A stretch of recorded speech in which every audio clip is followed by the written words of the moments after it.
Clip number 288۔ اس clip میں آپ سورہ انعام کی آیت نمبر 46 سے 49 تک کی تلاوت، ترجمہ اور تفسیر قرآن صراط الجنان سماعت فرمائیں گے۔ بسم اللہ الرحمن الرحیم۔ ترجمہ: اللہ کے نام سے شروع جو نہایت مہربان رحمت والا ہے۔ قل ارأيتم ان اخذ الله سمعكم وابصاركم وختم على قلوبكم من اله غير الله يأتيكم به انظر كيف نصرف الآيات ثم هم يصدفون۔ ترجمہ: تم فرماؤ اے لوگو بھلا بتاؤ کہ اگر اللہ تمہارے کان اور تمہاری آنکھیں لے لے اور تمہارے دلوں پر مہر لگا دے تو اللہ کے سوا کون معبود ہے جو تمہیں یہ چیزیں لا دے گا؟ دیکھو ہم کیسے بار بار نشانیاں بیان کرتے ہیں، پھر بھی یہ لوگ منہ پھیرتے ہیں۔ قل ارأيتم، تم فرماؤ اے لوگو بھلا بتاؤ۔ یہاں توحید باری تعالیٰ کی دلیل پیش کی جا رہی ہے اور فرمایا جا رہا ہے کہ اگر اللہ عز و جل تمہارے کان اور تمہاری آنکھیں لے لے اور تمہارے دلوں پر مہر لگا دے اور علم و معرفت کا تمام نظام درہم برہم ہو جائے تو اللہ عز و جل کے سوا کون معبود ہے جو تمہیں یہ چیزیں لا دے گا؟ اس کا جواب یہی ہے کہ کوئی نہیں۔ تو اب توحید پر کبھی دلیل قائم ہو گئی کہ جب اللہ عز و جل کے سوا کوئی اتنی قدرت و اختیار والا نہیں تو عبادت کا مستحق صرف وہی ہے، اور شرک بدترین ظلم و جرم ہے۔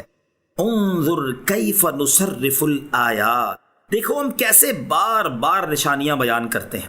یعنی اے حبیب صلی اللہ تعالیٰ علیہ وسلم آپ دیکھیں کہ کبھی ہم انہیں اپنی نعمتیں یاد دلا کر ایمان لانے کی ترغیب دیتے ہیں، کبھی سابقہ امتوں پر آنے والے عذابات یاد دلا کر، اور کبھی اس بات سے ڈراتے ہیں کہ ہم چاہیں تو ان کے کانوں، آنکھوں اور دلوں کو بیکار کر دیں، اور کبھی ان کے سامنے اپنی الوہیت، قدرت اور وحدانیت پر دلائل پیش کرتے ہیں تاکہ یہ کسی طرح ایمان لے آئیں، لیکن ان کا حال یہ ہے کہ ان نشانیوں سے منہ پھیر لیتے ہیں اور ایمان نہیں لاتے۔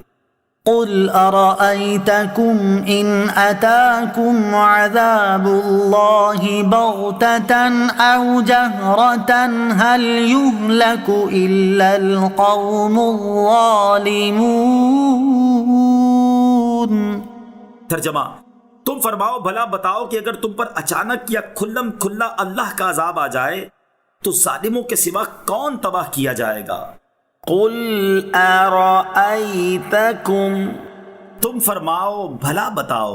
اس آیت میں اللہ تعالیٰ کا عذاب آنے کی دو قسمیں بیان کی گئی ہیں۔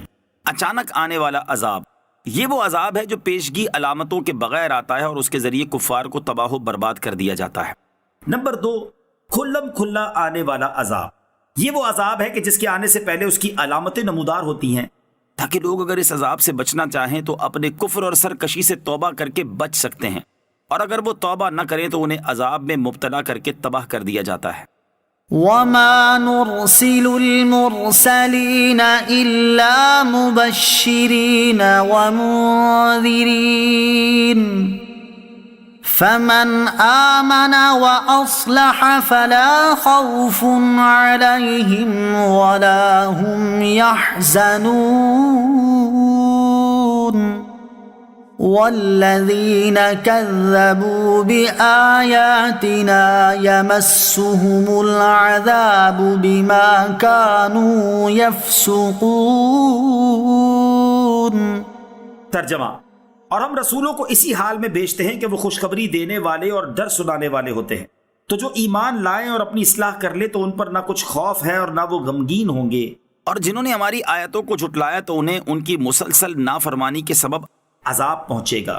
وما نرسل المرسلین الا مبشرین، اور ہم رسولوں کو اسی حال میں بھیجتے ہیں کہ وہ خوشخبری دینے والے ہوتے ہیں۔ اس آیت اور اس کے بعد والی آیت کا خلاصہ یہ ہے کہ ہم اپنے رسولوں کو اس لیے نہیں بھیجتے کہ کفار ان سے اپنی من مرضی کے معجزات طلب کرتے پھریں، بلکہ اس لیے بھیجتے ہیں کہ وہ اپنی قوم کو اطاعت پر ثواب کی بشارت اور نافرمانی کرنے پر عذاب کی وعید سنائیں۔